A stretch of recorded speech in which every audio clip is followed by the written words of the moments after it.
Hello, and thank you very much for tuning in to the podcast series by the New Silk Road Project. I'm your host today, Charles Stevens, the founder of the New Silk Road Project. This series is dedicated to understanding and raising awareness of one of the most important development strategies of the 21st century, China's Belt and Road Initiative. The centerpiece of the New Silk Road Project, an initiative supported by Jeep, CSIS, Magellan Capital, the University of St Andrews and Shira, was to travel the course of the Silk Road economic belt from London to Yiwu in eastern China, interviewing the key actors and academics along its course.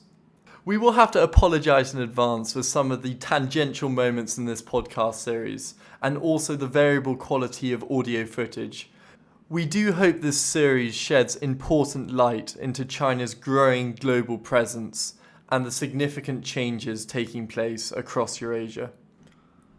One of the trends as we headed east into the South Caucasus and then also into Kazakhstan was how the think tanks started to become smaller, but also harder to find.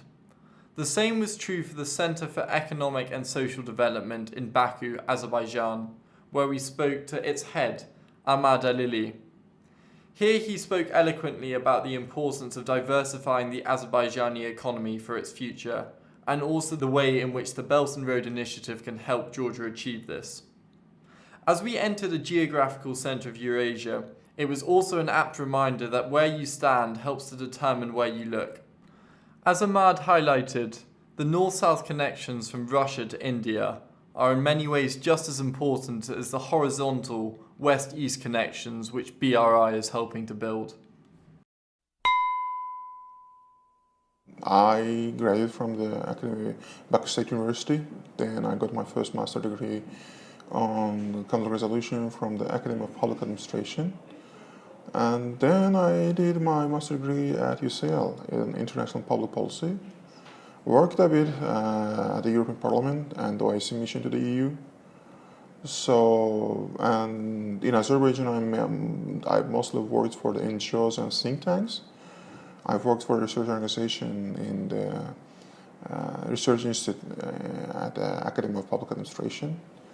And I worked a bit for NGO dealing with the media issues, but it was media and human rights issues. And for the last 3.5 years, I'm based at CSD, Center for Economic and Social Development. But I'm doing public policy research for CSD.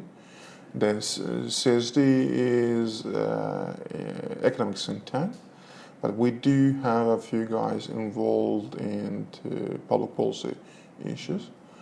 But also since I am doing research on China, when there's One Belt, One Road issue came up, so it was like public policy issue for us than the then economy issue. So I started doing research on China, and the China-Azerbaijan relationship is basically it's all about ABOR, the One Belt, One Road incentive. So it's like I was both public policy issue and economy issue. So I started doing research on that, and I visited China 2 times for the last 3 years. The first time I was invited by the Shanghai Academy of Social Sciences, and the second time it was invitation was presented by the Beijing Academy of Social Sciences.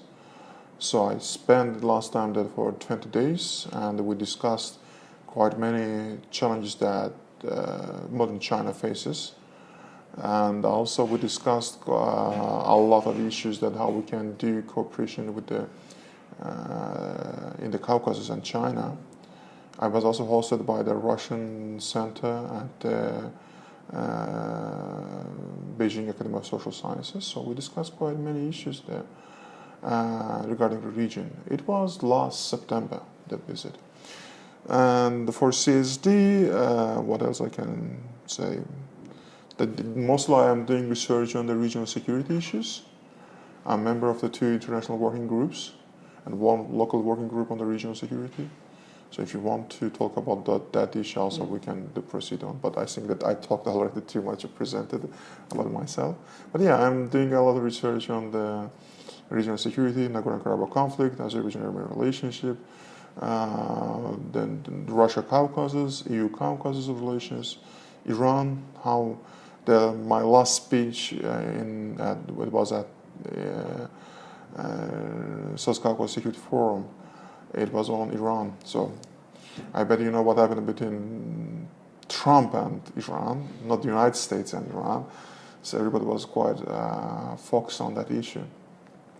So one of the last papers, it was about that issue. So I'm doing also research on Iran. So it's actually not only Iran, but I'm doing research on the Iran-South Caucasus relationship, so the developments between those. So that's it. Thank you. That's great. And Yeah. if we could launch straight into a bit about the South Caucasus, Yes. specifically Azerbaijan. This country has had a historical dependency for its economy on oil. Are you happy to give a brief outline of this dependency? Okay. So Azerbaijan is one of the places that industrial extraction of oil started in 1848, since 1850s. So it's quite a long time. Oil was quite an important factor for Azerbaijan throughout its history. If you walk around the Baku city, you would see that Baku used to be quite a small town, and then there is a modern late 19th century buildings, early 20th century buildings. It's all built because of the oil money. When the oil boom started in Baku in the late 19th century, and the local multi-millionaires, they wanted to build in European fashion, the old architecture you would see. And then it comes Stalinist buildings, and then Khrushchevkas. In Baku, and you would see that how Baku developed, and you will see that all these magnificent buildings in Baku, they are built because of the oil boom. And when the Bolsheviks wanted to retake back Azerbaijan, it mainly was because of the oil.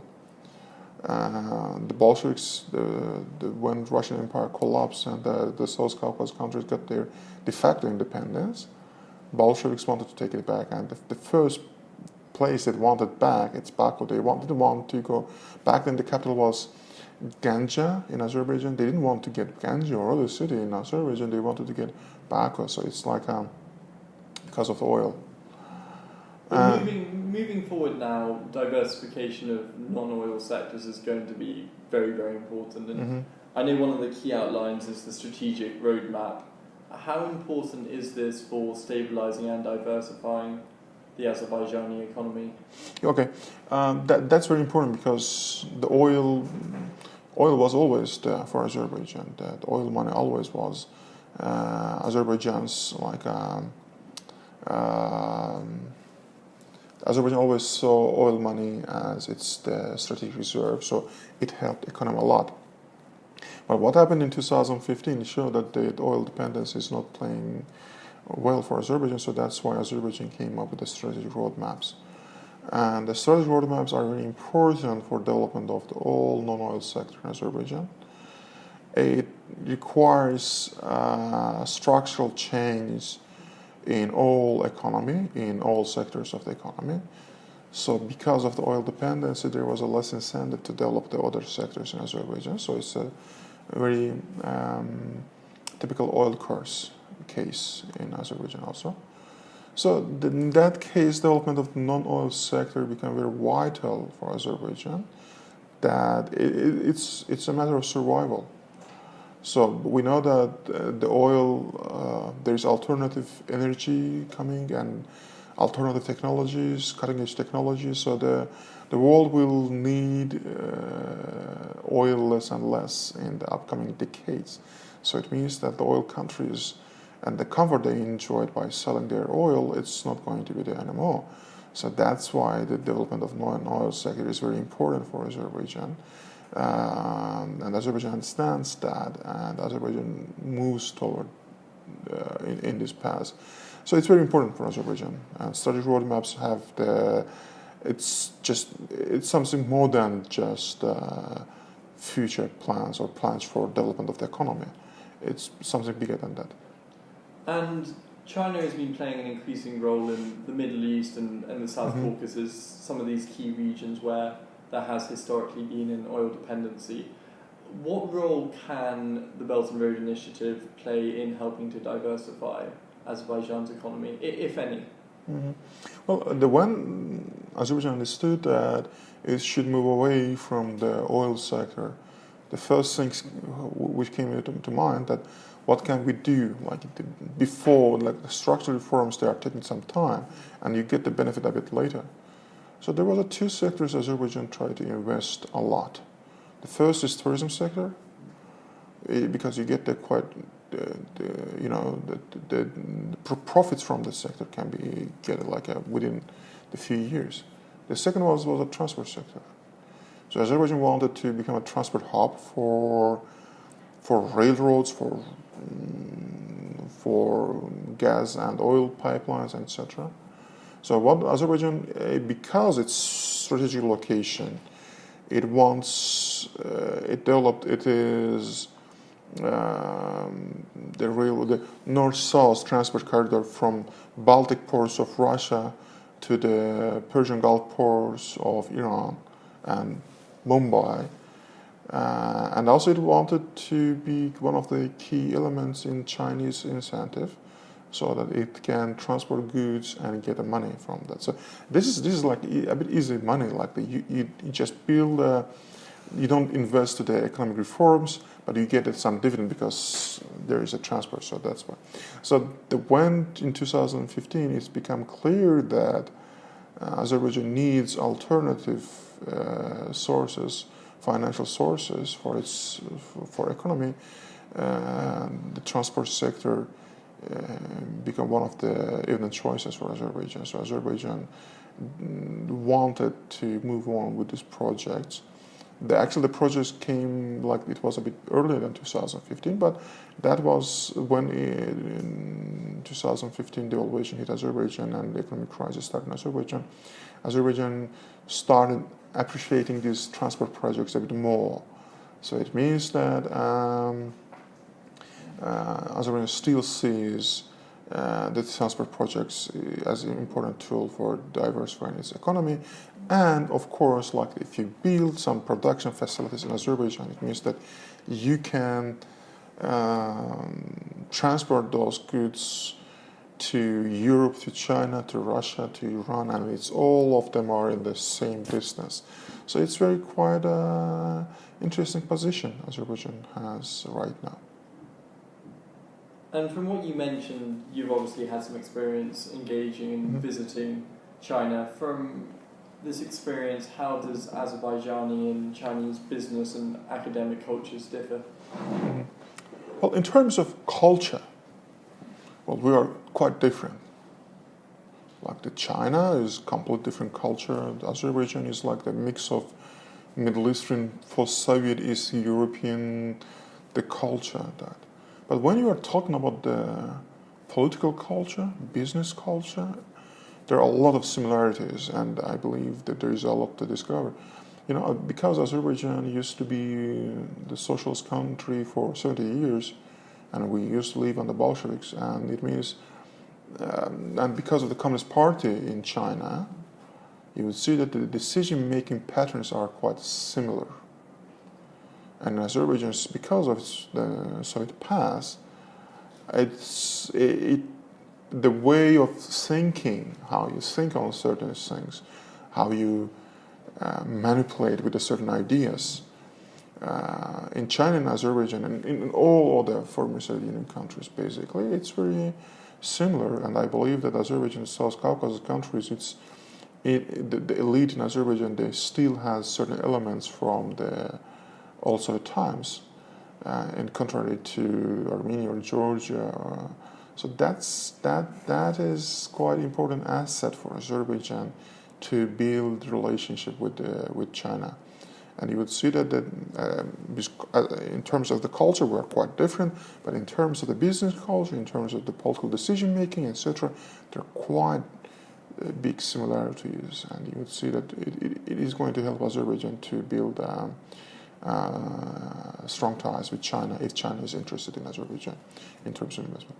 And I take from that Azerbaijan is open and receptive to engaging with China, because I know historically it's always been more receptive towards European engagement?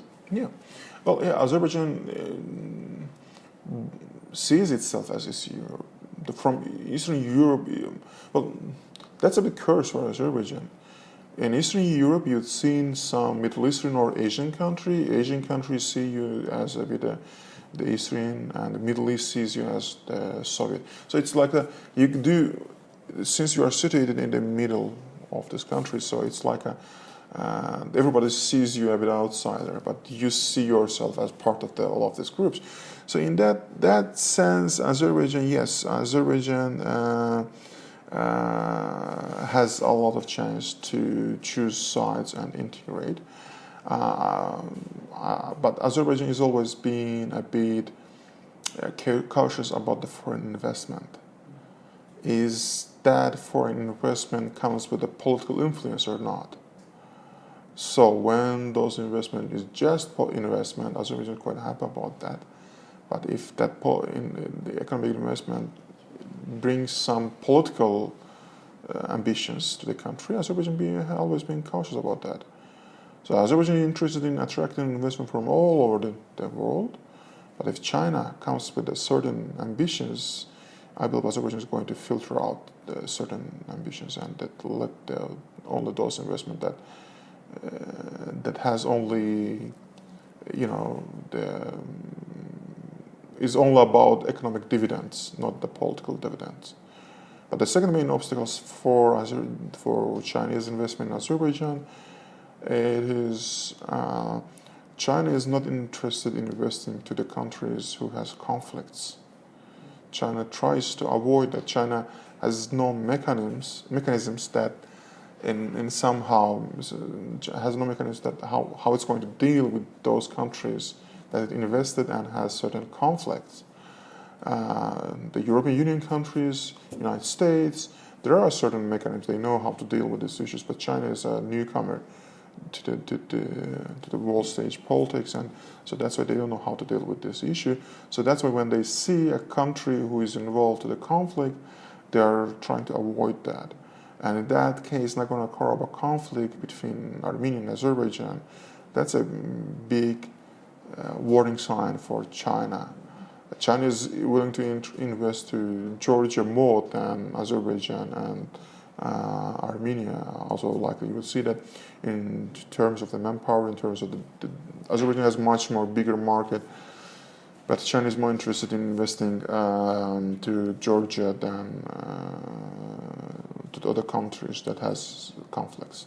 So this is also a key issue that how Azerbaijan and China they are going to build their relations.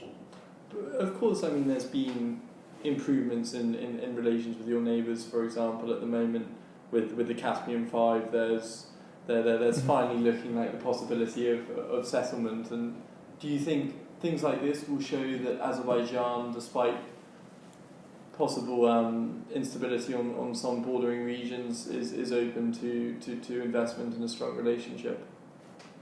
Yeah, well, Azerbaijan is always open for that kind of opportunities. Azerbaijan always willing to promote that whatever happens in the Nagorno-Karabakh region. Well, Azerbaijan wants to increase its military power and show the world that this balance of the powers between Armenia and Azerbaijan is so big that there is no chance for Azerbaijan getting into trouble if there is some military conflict. So it has all means to resolve the conflict. So all the investors in Azerbaijan should feel safe because of the military power, because of the other powers. But also Azerbaijan is, as you mentioned, what happened in the Caspian Sea. There are some positive signs. Also, let's not to be over optimistic about that. Let's see how it will develop because, the Russia and Iran, especially Iran, it has certain ambitions in the region with the regarding Caspian Sea. So it's not clear how they're going to change their agenda.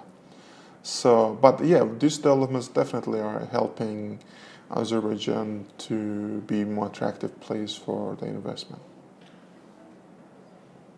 Do you think that with a growing economic relationship with Iran, this could help to stabilise some of the geopolitical issues? May that be with the current development of the Astara rail bridge, the electrification of the rail network in Iran, as well as the Kars-Tbilisi-Baku line, which is looking to link it up. Do these present possibilities of hope? Of course, Azerbaijan is among few countries that can help Iran. Iran is isolated a bit, and Azerbaijan, in that sense, one of the few countries that has access to the Chinese market with the transport routes, access to the European market, Russian market.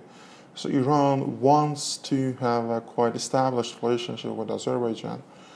So, and I believe that there are quite many European investors that want to live in Azerbaijan but work with Iran. So it's like in Azerbaijan, the lifestyle has no certain, you can live as you live in European countries. Your family can enjoy everything that you enjoyed in European countries, but they won't also do business with Iran because Iran is a much more attractive market than Azerbaijan. Let's not hide that fact. So it also helps Azerbaijan to be attractive for the investors from all over the world. And when the GPAO's deal was signed, joint plan of action regarding Iran was signed between the United Nations Security Council P5 plus Germany and Iran, that opened quite big opportunities for Azerbaijan in terms of the economic cooperation with Iran and being attractive place for other investors, because if you are in the neighborhood of Iran, it means that you are going to get your share of pie. So that's quite important for Azerbaijan. That's how it will develop with the Trump's agenda on Iran. Again, if the sanctions are not lifted by the United States, it means that Iran is going to have much more dependence on Azerbaijan. So in a way, the relations between Iran and Azerbaijan they are going to develop, because in the first scenario, if the situation is good, it means that you are getting much more European investors in Azerbaijan who are willing to work with Iran. In the second case, Iran becomes much more dependent on you just to reach the outer world. So that also going to help Azerbaijan to stabilize its own economy and be a much more attractive place for the outsiders. That's interesting, because I know the loan put up for the railway, the Tehran-Mashhad line in Iran was, I think it was Chinese funded, but more importantly, what is the key challenge to closer? And you've already touched on this partly with your point about conflict, but can you highlight other challenges which Azerbaijan may face in engaging with BRI specifically? BRI specifically, I believe it's Chinese capability managing BRI is going to be main challenging factor also. As I mentioned, the conflicts, how China is going to deal with these issues in the region. So how China is going to solve disputes between, let's say, Georgia and Azerbaijan, if there are some in the future. So now it's relevantly okay. And let's not forget that this route is the safest route to European Union. So one belt, one road issue, it means that you have several routes from China to the European Union. First is going through Russia. So that's the easiest way in terms of logistics.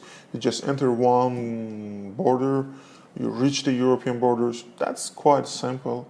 And you have the other one going through Iran and Turkey.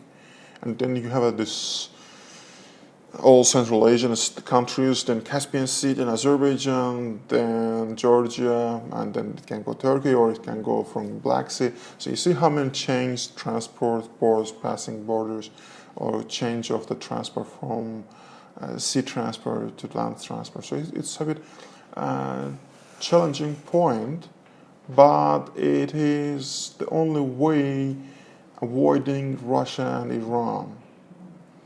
So it means that if China the European Union countries, they want to reach this to the trade, and there is no big countries trying to stop them. For example, we see what happened in the European Union gas projects with Russia.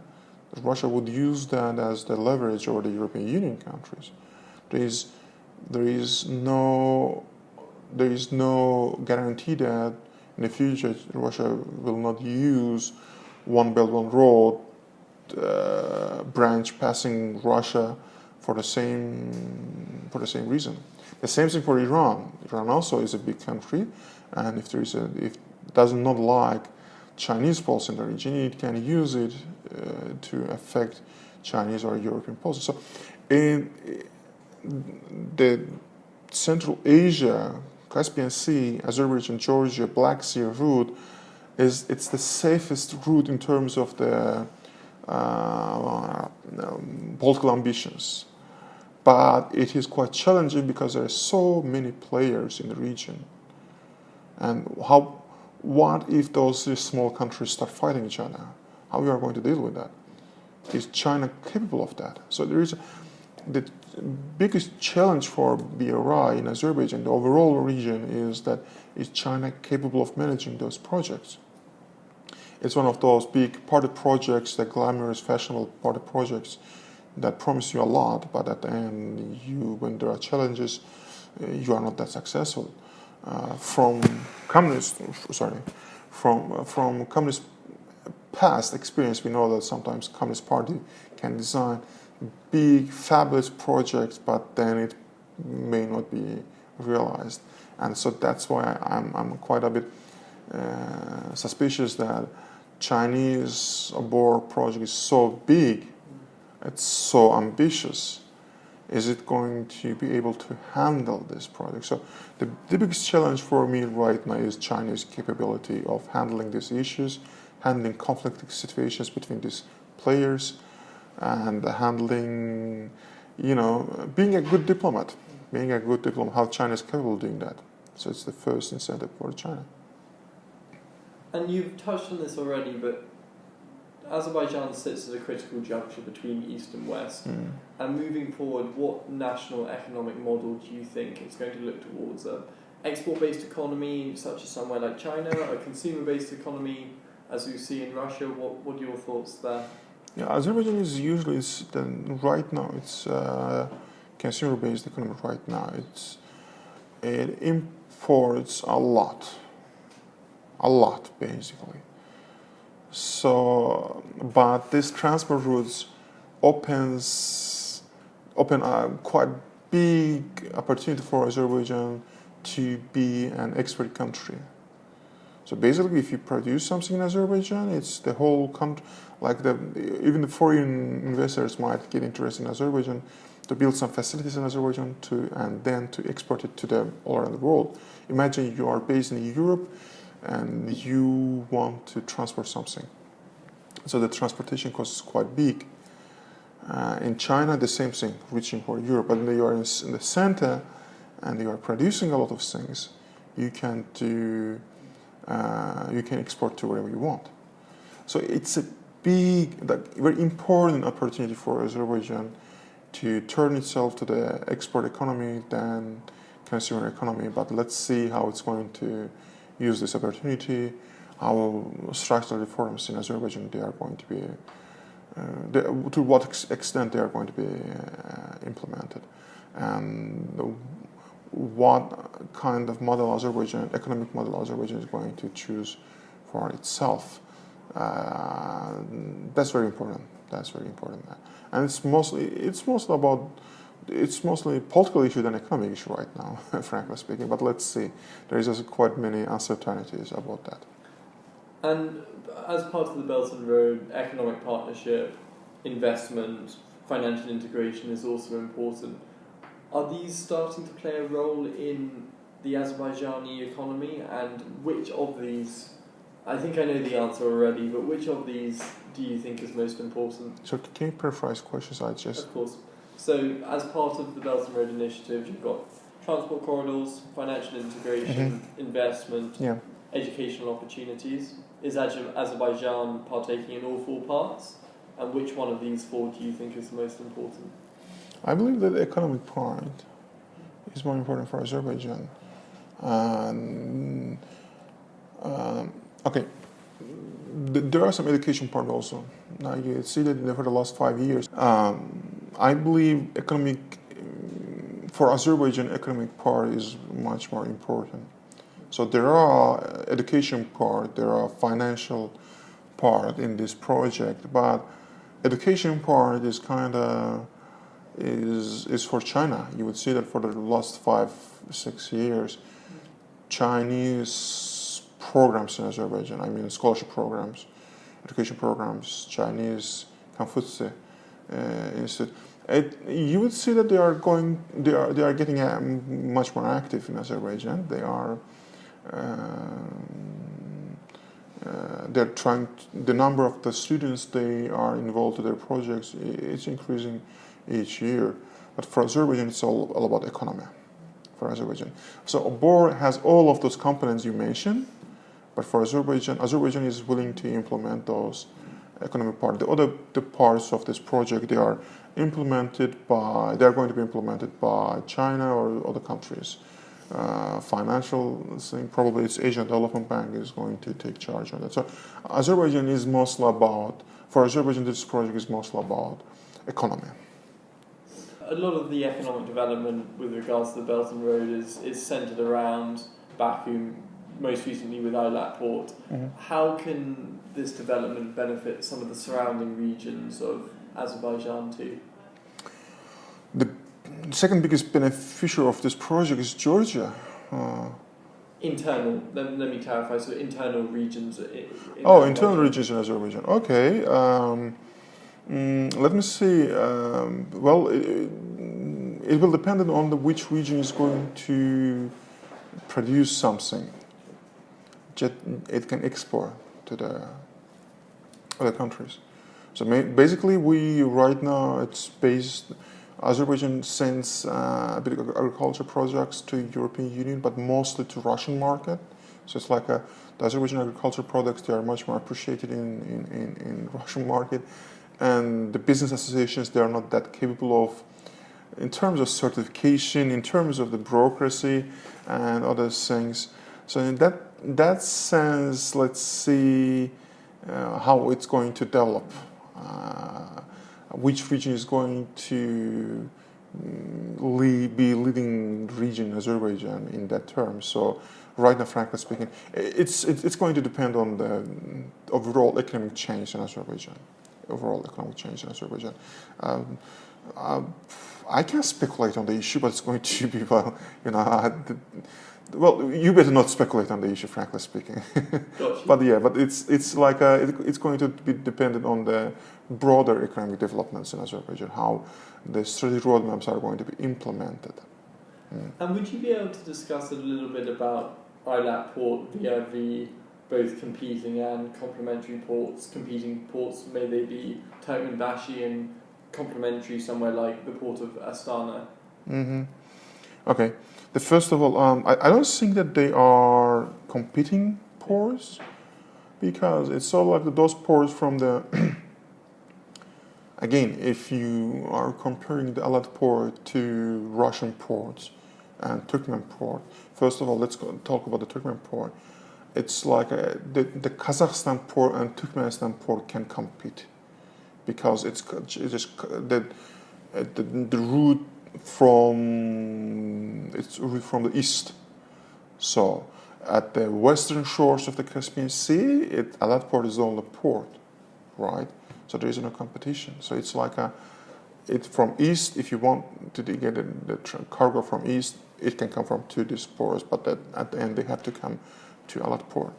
And if you mean the competition with the Russian ports, Makhachkala, Astrakhan, mainly Astrakhan, Russia has. And if you're talking about the Russian ports at the Caspian Sea, Russia already has the branch, the passing, from China passing. So why you need to carry goods to Central Asia, then from Central Asia turn to Russia, the Makhachkala or Astrakhan.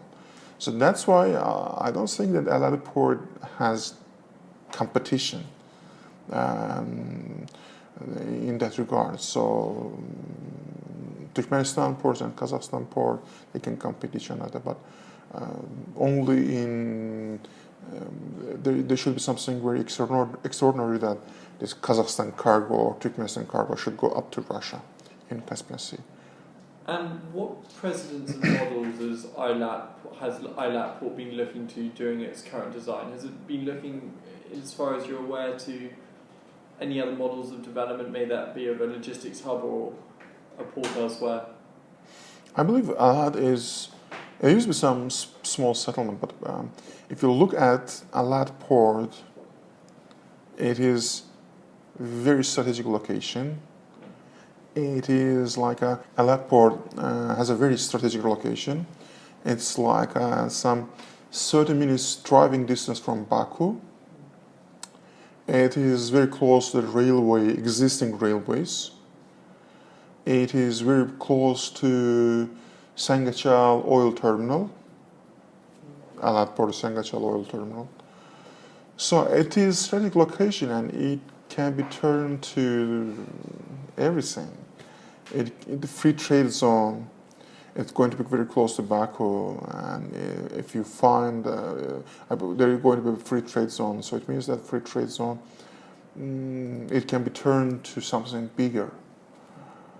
And because Baku has 2 airports, it means that, and this is just a 30-40 minutes driving distance, so it means that Alat port, if you need something carried out of Alat port, you can reach these airports, quite in a short period.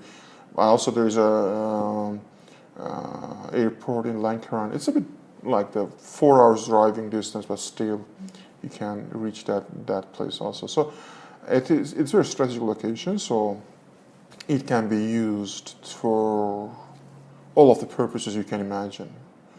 It can be passengers, transport, free trade zone, whatever you wish, whatever on your wish list, that can be turned to whatever you want. And if we could turn to the people a little bit more, Azerbaijan is starting to experience a similar demographic transition to that in China. Do you see any increasing dialogue between China and Azerbaijan in order to provide a solution to this pressing problem? No, that's a completely new topic for Azerbaijan, frankly speaking. Azerbaijan never compared its own demographic with the Chinese demographic. Azerbaijan, the only demographic indicator that Azerbaijan and that China matches, it's about abortion of the baby girls. It's like a selective abortions. I believe that China is the first place in the world because the families can have only one kid. And they choose to have a male kid. The same trend exists in Armenia and Azerbaijan. But I don't think there is the similarities in demographics between China and Azerbaijan. It's incomparable. I could very well be wrong, but I know at the moment that your average age is 30.6 or around 31, and inevitably this is going to age, and with only 29. But China is already like it. It's very close to that. We have at least 20 years to go to reach that level. Okay, but then if I can nuance the question a bit, what can then be learnt from China, considering that at the moment only 29% of your socially orientated expenditure is dedicated toward pensions? Yeah. In the next 20 or 30 years, that's inevitably going to have to increase, and given the strains on the economy now, would a dialogue there be beneficial?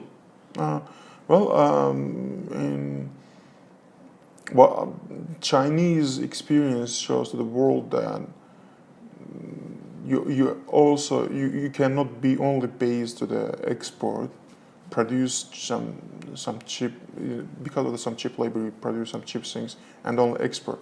It means that you already have to develop your internal consumer market so that whatever you produce, they can use that. So I believe that is the biggest problem for the Chinese economy right now. And Azerbaijan should take that nuance, should take that point into account, that if it is not it's not promoting, increasing of wages. It's not taking care of the increase of the wages in country. If it's not create this local consumer market, it's going to face the same the problem that China is facing right now. So that's very important for Azerbaijan. And what do you think? We'll do this question because we've asked everyone this, but you've already answered it. What do you think is the single greatest challenge that the Belt and Road Initiative faces over the next 5 years? Yeah, well, I can repeat that. I believe. Perhaps from a Chinese perspective. I know you've already said it. So. Yeah, I believe there is also the one great challenge for BRI alongside Chinese capability to manage this project. I do not mean. I mean managing in terms of the international relations, conflict resolution, diplomacy, geostrategic interests in the region. But alongside all that, the local traditions, the local customs sometimes, how China is going to react to that. But if you compare what happened to China in African countries in terms of, in many cases, the African countries, they were willing to have that investment from Chinese countries, but in the region, some countries might see it as the threat to their sovereignty. So it's a cultural thing, how China is going to manage that issue also. But again, the first challenge for the implementation of the BRI is Chinese capability. So that's very important. But second point is like how Chinese ambitions are going to be welcome in our region. Again, in Africa, it was a bit easier for China to implement. Let's see if they can repeat the same success in our regions. In Central Asia, China did quite a good job with Kazakhstan. It won positive feedback of Kazakhstan, and it has it did great job. Let's see if China can do the same thing for the South Caucasus, for all the regional countries. So let's see. And if you were to summarize the Belt and Road Initiative in one word, what is that word to you? Game changing. That's a good answer. Yeah, it's game changing. Let's see if it even fails, it's game changing. It's quite big, ambitious. Let's see how the people are going to. Well, it's game changing, so everyone tries to see how to deal with this project. China is the new guy in the town. Well, not new. Well, relatively new. For the last 10 years, you kind of see China more often on news headers, but still, it's new player in the region, and let's see how it's going to do that. It's quite game-changing project. Let's see how it's going to do that, implement that project.